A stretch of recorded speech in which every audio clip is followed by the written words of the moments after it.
friends, this is the Messed Up to Set Up podcast. I am comedian Michael Halcomb, and in the house with me again today, comedian John Schaefer. He's going to bring a joke that he's written, and we're going to workshop it, and we'll make up some jokes on the spot. You're going to want to stay tuned and have lots of fun with us. All right, friends, Michael Halcomb here, and today I got comedian John Schaefer with me again. John, it's good to see you. Thanks for hanging out. Yeah, thanks, Michael. Good to be here. Yes, well, this is part 2 of our conversation, and I always love for comedians to bring a joke that they've written. So it can be a premise. It doesn't have to be a fully formed joke, but just something you've come up with, and then tell us where the idea originated for the joke, and then we'll see if we can add anything to it. Sounds good.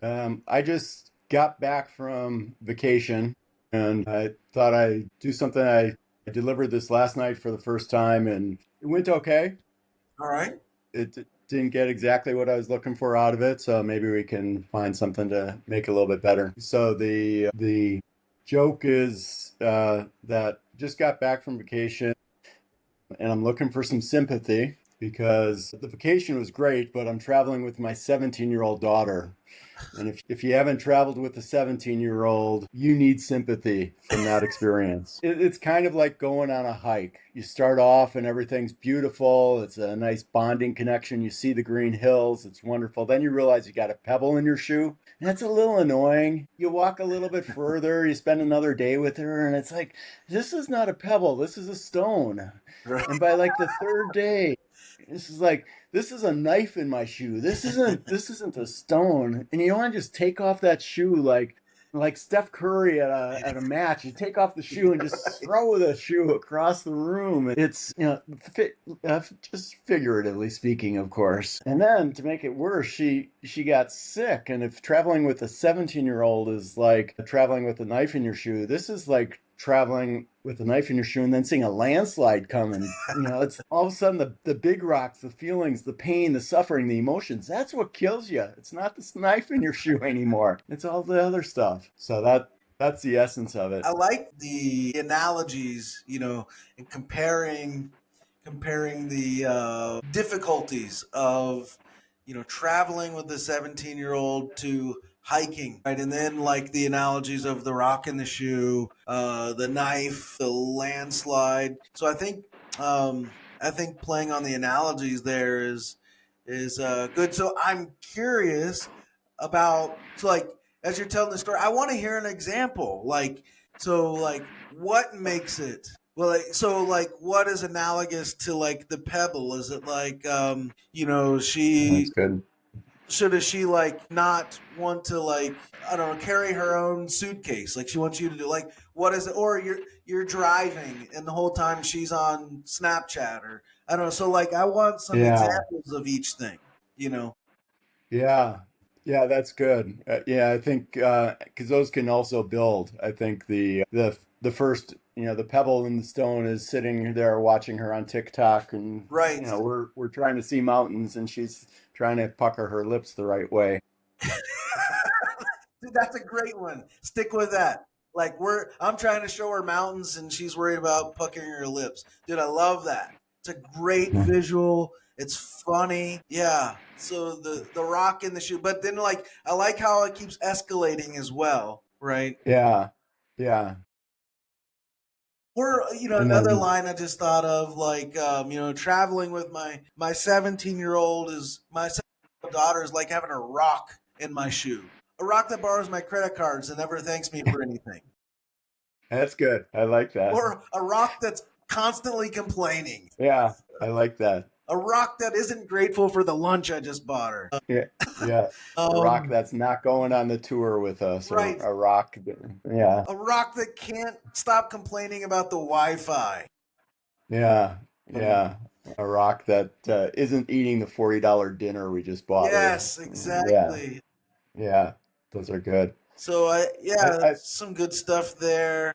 And so it goes from a rock in the shoe, and I think you go to a knife, or what's the next level after the rock? Yeah, it's the pebble and then the rock, and then I've done it both ways with a really big rock that's just gnawing at your foot, and then I change it to a knife, which isn't as linearly correct. Right. it's nice to have a progression that's, a pebble to rock, and maybe I could go straight from there to the landslide or something. And is one one thing that is clear just in telling the joke with you, and something that I'm always working on, is brevity is not my strong suit. Yeah, I'm the guy in the corporate world that wrote the 3-page email. Like, John, just send me a text. Yes or no. I don't need 3 pages of background. And so I bring some of that into my, if not joke writing, at least storytelling. And it's like, but I want to tell the story. I want to set the stage. And my teacher that I work with all the time is like, John, set up, punch, deliver, set up. You got 12 words. What are those 12 words? Do it. And so that's something that's obvious in this story too. It's like, what would it look like if I did it the way you just did it? All right, it's just like traveling with the stone in your shoe. That's it. You don't Right. need the build up, and then you can get into the other tags of the stone that does Right. this. Yeah. Yeah. I like So that direction. one of the things I talk about on my other podcast, which, by the way, those of you watching and listening, I'm going to do self promotion here. So this is the Messed Up the Setups podcast, but I do the Pro Laugh podcast with my buddy Brandon. And, one of the things that I've talked about a lot on that podcast in particular is I try to limit my joke length to 18 to 22 words. So, Yeah. and then I have like a whole science like for how long the setup, if there's a transition, and how long the punchline should be. So, but yeah, I'm sort of really a stickler on the brevity part of it. Yeah, so I I like like that. that. Yeah. Yeah. Yeah. That's definitely a challenge. And I think it's interesting. I'm embarrassed to say I have not checked out your other stuff yet, That's but all I right. certainly will. And I am intrigued at the idea of the science behind comedy. Yes. And there are some good books that I've read, but I'm curious, beyond your material, are there thoughts that you have of good resources for the the science, the mechanics of telling jokes? Yeah, I mean, there's some great stuff out there. Obviously, like, I don't know, like, I want to promote my own stuff, but some of the stuff that I would promote that's not mine, I think Jerry Corley, he does some online stuff. He's got some great stuff out there. Greg Dean also does online stuff. He's got some great stuff out there. Adam Bloom, he's got a great Mm, book. And then this guy, I haven't seen him around kind of in years, but Jared Volley, he's got some really good stuff out there. There's almost, I was talking about, I think in the previous episode, like the comedy scene's kind of flooded with comedians right now. And in a way, like the how to do comedy books, I feel like there's a flood of those as well. mm, So in some way, there's a lot of regurgitation, but yeah. one of the guys doing a lot of this good stuff is Jerry Corley. He's really hammered in on the science of it, and that's my own obsession personally. Because I teach Comp 1, Comp 2. I teach college students how to write through comedy, Yeah, right? And that's cool. so I have a deep obsession with just the science of writing in general, but then very particularly narrowed in on comedy. So yeah, I think this stuff's really fascinating, and just so Yeah. something I've been working on and doing a lot of research on, because I want my students to write good sentences. I'm gonna go on a detour here. Is that okay? Can I go on Yeah, a detour it's for all yours. just a second? Go for it. So yeah, I think let me try to find this document that I've been working on. Here it is. I have a bunch of quotes and data and research showing like how long a good sentence typically is. Now, what got me onto this, dude, Mm, was exactly what you were talking about. My college students write sentences that are way too long.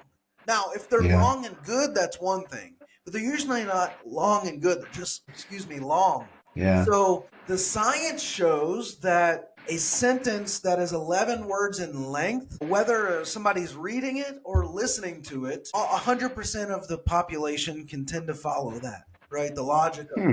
11 words. Okay. It's Okay. very easy. And then at 14 words, it gets easy. So it goes from very easy to easy. So just by adding 3 words onto that, like you've increased the complexity a little bit. Right? So Yeah. very easy to fairly easy is 17 words. Hmm. And the standard sentence is tends to be 21 words. Where it Wow. starts to get difficult for people to process is 25 words. Huh. Where it's difficult is 29 or 29 words very difficult, right? So if you've hit 29 words and with no punchline, I feel like the same thing is true. You've told Yeah. this whole thing, and what happens is you keep introducing things, elements into the story, and the processing starts to break down. So the Yes. sweet Yes. spot there is 17 to 21 or 22 words. That's interesting. Yeah, in the New York Times, if you there was a study done of that. The average sentence length is 15 words. Hmm. Yeah, and yeah, there's all kinds of things. Jack Hart in his book, A Writer's Coach, says the maximum sentence length should be 17 words, and so I could keep going on and on about this. For me, my own personal rule is 18 to 22 words because that's the sweet spot. I love that. And so that all came out of not necessarily like joke writing, but just writing in general. Yeah. To teach. I Yeah, go ahead. and that makes total sense, and because it's the buffering concept, right? How That's much right. can you hold in That's your right. head? It's like a number. You can do a 7-digit number, but you can't do an 8-digit number. 100%. That's right. And being able to kind of hold that, and that's uh, I may suffer from the fact that he says boastfully, my buffer is pretty big. I Mm, can absorb a lot of right. stuff, and when I was in the corporate world, I was always kind of well received because I could, after 7 people presented their views, I could take it all and summarize it and spit it out in a nice short summary, and I just held it all in my head better. Right. And I do that when I'm creating a sentence. It's like I give 3 pre-qualifiers in a separate sentence, and it just gets to be a very convoluted sentence that I can handle, but I clearly lose half of my audience where they're just like, just say the damn thing. I don't care what you're trying to say. I don't care about the qualifiers. Just like, is it big or is it small? Right. Well, it's relatively small compared to the size of it. Like, shut up. It's big or small. And finding a way to take that into the comedy. And I think there's a second order level of it. I'm wondering if you've looked at too, because it's not. It's actually 3 levels. I think it's the words themselves and how big of words do you want to use. Right. And I've seen a little bit of the science, like end the joke on a hard sound, on a Yeah. C or a K or Yep. whatever. The specific word matters. The Yep. structure of the sentence matters. Of is it 7? Do you have 10 words for the setup and 7 for the punch, or is Yep. it the Right. balance of the syllables and Yes. the sound and the rhythm and the rhyme of that sentence? Exactly. And then I think you've got the third level of how much complexity can you build into a single premise, and or tag, before you need that punch, before you need that striking point where it's like, okay, we're done with that thought. Now we're moving on to another thought. Right. That can be one sentence. It can be 5 sentences. But the other thing that's interesting to me in that is kind of the variety aspect of it. We talked Yep. in the other episode about improv versus stand-up, and one analogy I make is that stand-up is more like poetry, Mhm. where improv is just free writing. And with poetry, every word matters. The length of the word matters. The contrast. Do I have a long thought followed by a short thought? Do I Right. have big paragraphs and big ideas that then are followed by small ideas to Right. let people absorb the process? So that structuring at all 3 of those levels is what really makes a brilliant writer. Yep. That they get to it when they're intuitive. When you're Seinfeld or you're Yep. somebody who's been doing this for 40 years, that's the way you speak. You Right. speak in short sentences. You observe the rhyme. All Yep. that stuff. You know, I, So I think what got me, like, one of the things that fueled my love for exactly that was, again, I feel very fortunate. Like I grew up in the 80s and 90s listening to hip hop, and Mm, that the word bending, the word play, like the timing, like all of yes. it, the word manipulation, and it was a great time to grow up. The music, the hip, at least as far as hip hop goes, like really, really good, really creative. Uh, Yeah, I had the same thing with Barry Manilow when I was growing up. Just kidding. right. Um, so yeah, that was one of my influences, and That's a um, good one. like a lot of white boys, I thought I was gonna grow up and be a rapper, for a time there. Yeah, yeah. Uh, And funny how that turns out. But I think you're absolutely right. And if you go back and you look at like Cicero or Cicero and Quintilian, right? These ancient orators. I think it's Quintilian in his books on the Institute of Oratory or something like that, where he's talking about you should vary your sentence length, right? That the best type of writing will do long, short, long. Like the length of the sentence will be varied. In the last year when I was teaching my comp courses, I used a book by Brooks Landon, and I don't know if Hmm. you've ever heard of this guy, but he has a one of those great courses. Now the like people are doing the master class, but Yeah. he had the predecessor to that is called Building Great Sentences. You should read that book, Okay. building Yeah. building great sentences, and he gives an apology, a defense, an argument in that book that our sentences should actually be longer. So he's an advocate for what's Hmm. called cumulative syntax, and like there's a beauty and a rhythm to cumulative syntax. My pushback on that as a writing professor and as a writing geek, a writing nerd, is that actually, like, I think we should be marrying cumulative syntax, longer sentences, with shorter one, and be doing the Yeah. variety things. I think Quintilian back thousands of years ago was really on to Interesting. something there. But Hmm. even if you can get a hold of all his video lectures for that book for the Great Course are on YouTube for free as well, and Okay. they're worth watching if you're ever commuting or something like that. It's really good stuff. But yeah, Yeah. again, this is where, dude, I've been obsessed with just good writing. Who do you mentioned in past Kevin Nealon as a great writer. Who else do you think is a good writer? Yeah, so I think Kevin Nealon is maybe right up there with the best. I do think Adam Sandler is an incredible writer. Hmm. And I don't know if you got to watch his latest special, but it's really good. And the way that he works like music into it is really fun.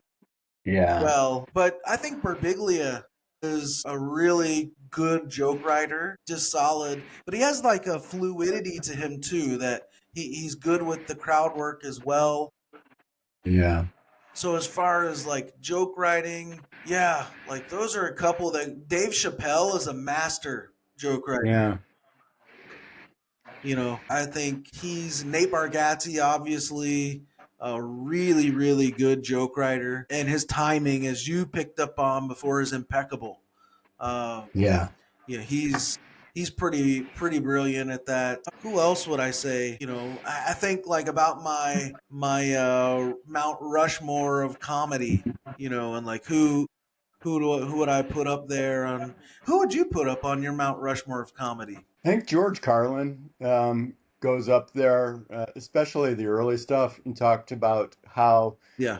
the period that you grew up in was defined in a certain way, and I think of it as kind of an SNL period. I Yep. was born in 1960, so we had kind of different styles of comedy that were working their way through, and Yep. people were trying to figure out. We were moving away from the 40s and 50s of the Bob Hopes and the kind of Stiller and Mira and the people who were doing a very different style. And then you had people like Carlin and others coming along and just Yep. brilliant observational humor. The delivery was impeccable, the characters Yep. and everything else. And then Steve Martin kind of came along and shifted it to a Yes. different style. Right. The whole how do you he did a great job at a character, at building a Steve Yes. Martin character of the wild and crazy guy kind of character, and that shaped comedy for a long time. And then you had kind of the throughout all of that, you had the more intense comics, the Andrew Dice's and Yep. the kind of tough comedy that was satirical and breaking through society. So when I think of the Mount Rushmore, I think of it as the people who really defined the era of comedy that they were in.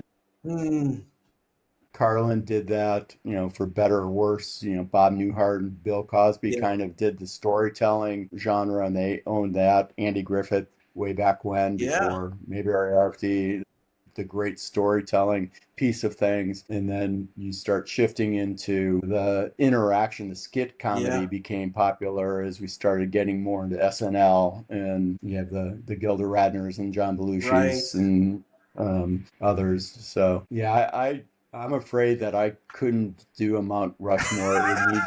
It needs to be bigger. I, I I need agree. Yeah. the Hall of Presidents or something. I have two Mount Rushmores, right? So here, in terms of like writing, Kevin Nealon is up there. I already said that for me. I would put Dimitri Martin. Yeah, Clever, like super very clever. clever. One of the most amazing joke writers that exists, I think. So yeah, Kevin Nealon. And also a shift in style. His Yes. simplistic, the drawings and Yep. bringing that out was a whole different thing. That's It's right. eventually leading more towards big screen animation and other things. But Yep. it was like a comedian, a prop isn't necessarily just an arrow through your head. It's a simple drawing, and Right. Yes. the way he used that in the media of kind of going from live action to animation was definitely a shift, a kind of, I don't know if it's Yes. generational, but at least stylistic shift. Yeah, I think we've already mentioned Nate Bargatze. Another guy that I would put on there, so this would be my top four. The fourth of my top four would probably be Todd Barry. He's incredible at crowd work. He was maybe the first to film a crowd work special, which was pretty incredible. But his joke writing is just off the charts. My second Rushmore, I think, would be have Ricky Gervais, also another Yeah. super clever joke writer, amazing Adam Sandler, Dave Chappelle, and Mitch Hedberg. Oh yeah. Yep. So, like Edwards. you, like it's hard to like just put them, all on one or boil it down to four. Those are my top eight, I think. But um, Yeah. those and Dave Letterman's got to be on there somewhere. Although I know he didn't, he had a room full of writers, and most comedians Yeah. that make it big do. He still shaped, I feel like, a generation. His influence, and he's still working. Still. He is. Yeah. His specials are great. Yeah, like golly, Dave Letterman's incredible, and another guy who's just mastered the art of timing. And Yeah. it's just fun to watch Dave Letterman. At all. Like anytime you get to watch him is incredible, and Yeah. yeah, so he would be on there. I'm going to have to leverage that and just say, in light of current events, Colbert's got to be up there somewhere. Colbert is incredible. Yeah, Colbert is. Just the everything that he does, his improv skills, Yeah, the character that he had on a prior show, his timing is good. yep, Part of it's, to me, the measure of whether you get to go on Mount Rushmore, and one of several reasons right. Trump shouldn't be up on Rushmore is it's the person and not just the policy. Sorry, I had to work in some politics. It's that, it's like, is this the person that you want to be? And we're all flawed. We all have our issues and other stuff that goes on. But, when Colbert is getting canceled, it's interesting to hear the people that are coming out. It's not about, oh, this guy's necessarily the best comedian, which he's very good. It's Yeah, like, he's kind, he's smart, he's wise, he spends time, he's interested, and that's really ultimately what comedy should be. Same thing when Robin Williams died. right. Robin Williams and Steve Jobs died about the same time. People talked about Steve Jobs saying, "Oh, he was brilliant. He helped create the iPad. He was an asshole. He helped me get my best work ever." and he was an asshole. And then Robin Williams dies, and it's like, oh, he did all this volunteer work you never heard about. He was always helping at the homeless shelter. He always gave money. I've had the pleasure of shaking his hand, and he was nice when I shook his hand. And that's who should be on Mount Rushmore, are the people who are making the world a better place, largely through comedy. But Yeah. if they're funny and a jerk, I don't need them.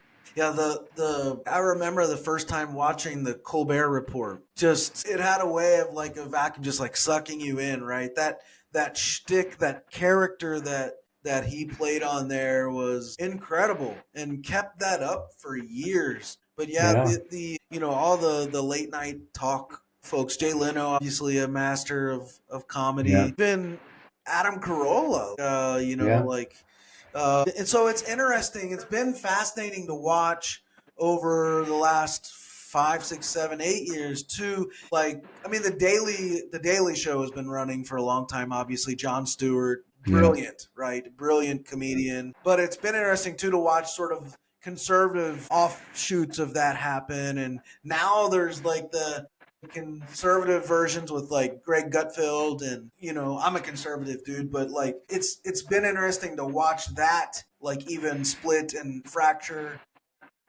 yeah. Whereas like I feel like somebody like Letterman was taking on both sides. Hmm. I don't. I feel like he would roast both sides, and he certainly leans one way. Like, but I always felt like on the show he did a good job of that. Didn't matter who it was, you were gonna get roasted. Yeah. That was interesting in Colbert's evolution because when he first started the show, he tried to walk the middle road and Right, his ratings were not good. right, And eventually he was like, okay, I'm going to be divisive. I'm going to play to the half of the audience that likes me. right. And there's a guy that I used to work at Airbnb, and Brian Chesky was the CEO there. One of his off-cited pieces of advice when starting a company is that you're better off to have 100 people that love you than a million people that think, yeah, you're okay. And from that 100 people, you can build a following, you can build a passion, and those 100 people get to know another 100 people. Right. And I think that's the choice that maybe good comedians make, some comedians make, is like, I don't have to make a million people kind of like me. I have to express my point of view. I have to let you know who I am. I have to be willing to be vulnerable. I have to emote myself. And if you don't like that, that's okay. Right. There's 7 billion other people in the world. Some of them might like me. Yeah. You hear that right a lot. Like, comedians talk about finding their people. Yeah, Even like along the way, various people who have seniority over me, will give that advice, like find your people. And I'm like, well, how do I find my people? Like that's a hard thing to do. But yeah, yeah, exactly. So I got social media so they can find me. How do I find them?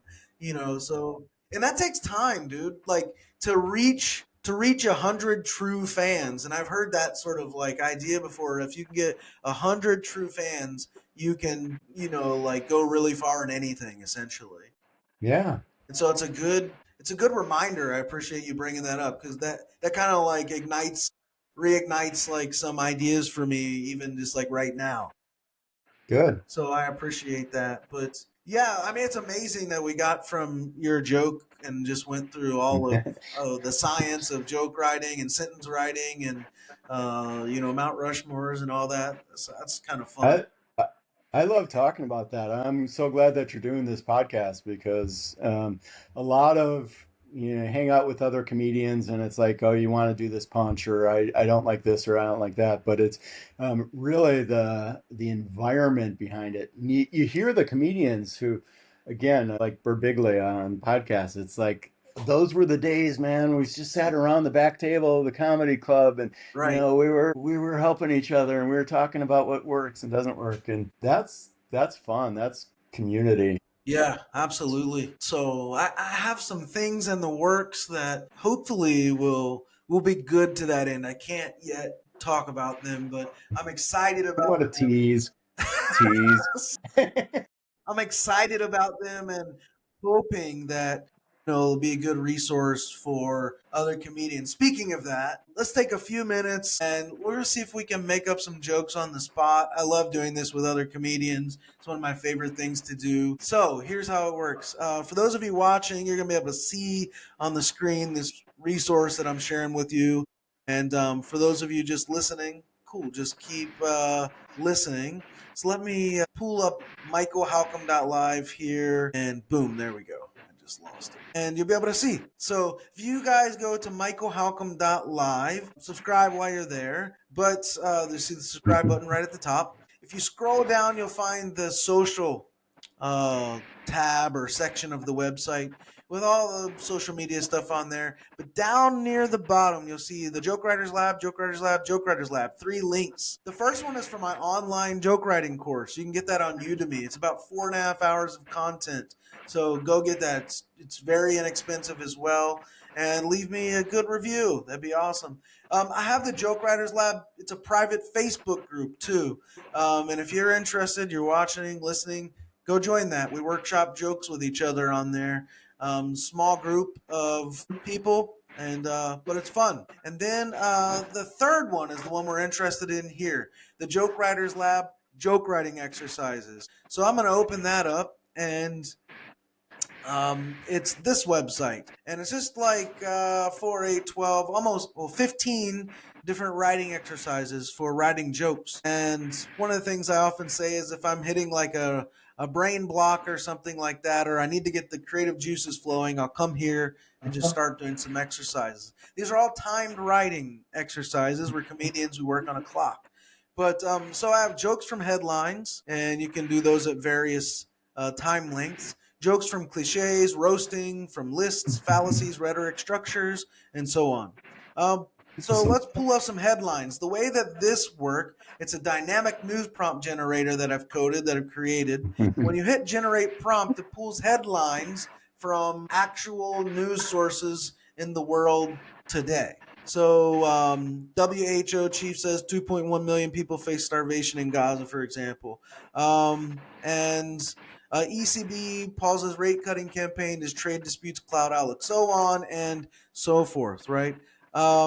Here's one. Elon Musk sees rough times ahead for Tesla. The challenge here, so once I do this, is I hit start writing challenge and the clock starts. And you can type in this box. It doesn't keep any of your information, but you can copy it and paste it into a document when you're done. So you down to try to make up some jokes off of punchlines? Yeah, Off of that's news very headlines, I cool. mean? Yeah.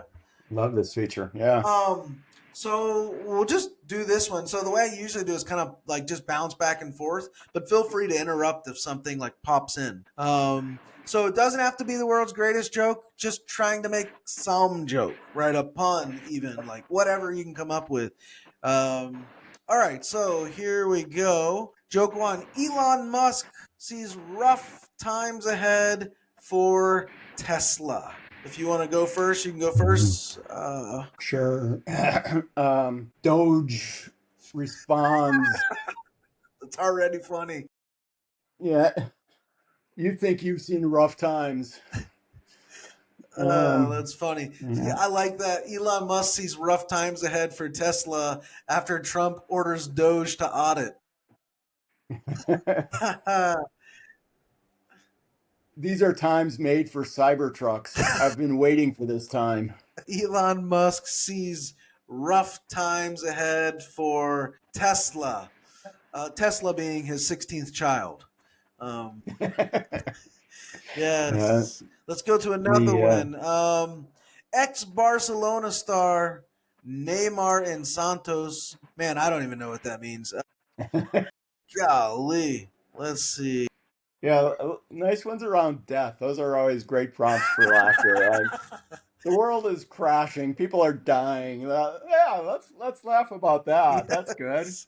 Um, Indian football hurt, scared as domestic game hits new low. All right, so let's do this one. Indian football hurt, scared as domestic game hits new low. Uh, Chief Running Water doesn't like playing basketball. Oh man, Uh, Indian football uh, hurt scared as domestic game hits new low, and domestic crime soars. I'm thinking like hurt scared domestic crime. Uh, yeah. Stephen Curry realizes that Indian curry is not the same. I don't know. There's some connection there. Indian football. Um, Indian football hurt scared as domestic game hits new low on the totem pole. I don't know. the Indian football. Can we go back to calling it soccer? Uh, Yeah, that's uh, right. there's the Indian word for football is soccer. I don't know. Let's all right, so this one's jokes from cliches. This is a random cliche generator, and you hit the button and it's just pulling from thousands of different idioms or cliches. Some of them I've heard, some of them I haven't. Go jump in the lake. I've not necessarily heard that one. Earmark something, give it a wide berth. I've never heard that. Don't fly off the handle, so on and so forth. Um, Bottom of the barrel. And the idea here is just to make some kind of joke off of whatever is given to us. So, bottom of the barrel. The best descriptor of our current political climate. Yeah. Bottom of the barrel. Bottom of the barrel. It's where you find all the monkey poop. Life is more fun than a barrel of monkeys until you have to clean up the crap. Bottom of the barrel, where they found Houdini after he go off the falls or something in a barrel. Yeah, I think he died of a stomach punch, but Oh, yeah, okay. All right. that's all right. Yep. Yeah, bottom of the barrel. Whiskey makers find new revenue source, selling selling the bottom of the barrel as a tabletop. Nice. Bottom of the barrel. Um, Appalachia's version of Cracker Barrel. I don't know. The bottom of the barrel. Hey, if you turn it over, it's the top. And who knows? This is improv crap, right? We're scraping to find jokes here. There you go. Generate. Let's see. Sound like a broken record. Stuffed shirt. Cheap trick. Some of these. Possession is 9/10 of the law. Let's see if we can get anything out of this. Yeah, Possession. this won't turn political at all, I'm sure. This Possession is 9/10 of the law, unless we're talking about the Epstein list. the, the other tenth is in the Second Amendment. Let's slap on the back. There's a new one. Slap on the back. Slap on the back. How you where you put the kick me sign. Nice. Slap on the back. There are these slap contests out there now. There's probably Yes. something about this is like after the Yeah. slap contest after I knocked him out by slapping his face, I had to slap him on the back to Right. revive him. Slap on the back. Dana White's latest UFC venture. Yeah, that's good. So I got these other ones. This is a great Thanks, I great appreciate resource. that, man. So it gets more complex as you like go down the list. So, for example, jokes from two lists. This is actually kind of simple, actually, but it just gives you two words, and then you're supposed to start listing the links, the connections between them to try to come up with the joke. But then it gets increasingly complex. So, like jokes from fallacies. This will give you a crazy headline, and then it gives you a logical fallacy that you're supposed to try to use. Because really, jokes are at their core. This is another thing I really like to study: logical fallacies. Um, and so, if you learn logic and study logic fallacies, then you have like templates to make jokes based on logic fallacies. So for example, why believe A? They can't even B. Right. So the crazy Okay. headline here is Europe nears U.S. trade deal, but stands ready to retaliate. Right. So then you use the ad hom fallacy here. why trust Europe? They can't even blank, like their cops Yeah. don't even have guns, right, or something like that. So here are the ideas to use the fallacy that it generates for you. So like then it would go to equivocation for this one, or there's the fallacy. Elon Musk sees rough times ahead. The appeal to authority. This must be A because B said so, right? Um, so yeah, it gets the increasing complexity. Then you can use rhetorical devices to do the same thing, right? If you use the rhetorical device generator, it'll just takes a little bit of time, but it'll fire up rhetorical devices over on the right hand for you, and yeah, it's pretty cool. This is amazing. This is really cool. So like there you go, crazy headline: woman caught stealing lobsters down her pants. And the rhetorical device you're supposed to use here is palyuptaton, repetition of words derived from the same root, like choosing mothers choose Jif, so on and so forth. And then one more I'll show you from jokes from structures. So this uses just actual joke structures and pairs it with a headline. Again, sometimes it takes a second to fire up because it's pooling from different places, but it's a pretty cool thing to do as well. And let's see. I wanted to do one more exercise here. So there's the joke structure one, like paradox, right? So headline: thief returns stolen car with gas money. Paradox. So you're going to use that contradiction that reveals a truth to try to make a joke. But yeah, so here's the one I like a lot. Finish the setup. So the way this works is I've taken like thousands of jokes, and these are jokes that actual comedians have written, and I've cut the punchline off. So I've just left the setup, and our job is to try to finish somebody else's setup with our own punchline, right? I like that. Okay. So, for example, here's a setup. I don't know which comedian did this, but David and Victoria Beckham are expecting their fourth child. We start the clock and try to make our jokes. David and Victoria Beckham are expecting their fourth child, and when it comes out, Beckham will yell, "Go!" I don't know. Yeah. Nobody can bend it like Beckham. There you go.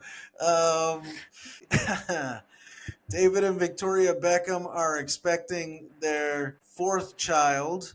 Um, yeah, talk about score. I don't know. David and Victoria Beckham are expecting their fourth child. Spicy. All right, so let's do another one. Home Depot has started selling a spray that can make any object waterproof called Never Wet. Gosh, keep it clean here. Yeah. Early adopters are parents with newborns. Love it. Home Depot started selling a spray that can make any object waterproof called Never Wet. Never Wet. I'm going to move on because my mind's going to other places here. Funny and clean. Yes. Let's see. I like these. These are fun. So, Arnold Schwarzenegger recently commissioned 3 statues of Arnold Schwarzenegger. He needed that many to be able to have room for all the muscles. He hired a sculptor and couldn't terminate her.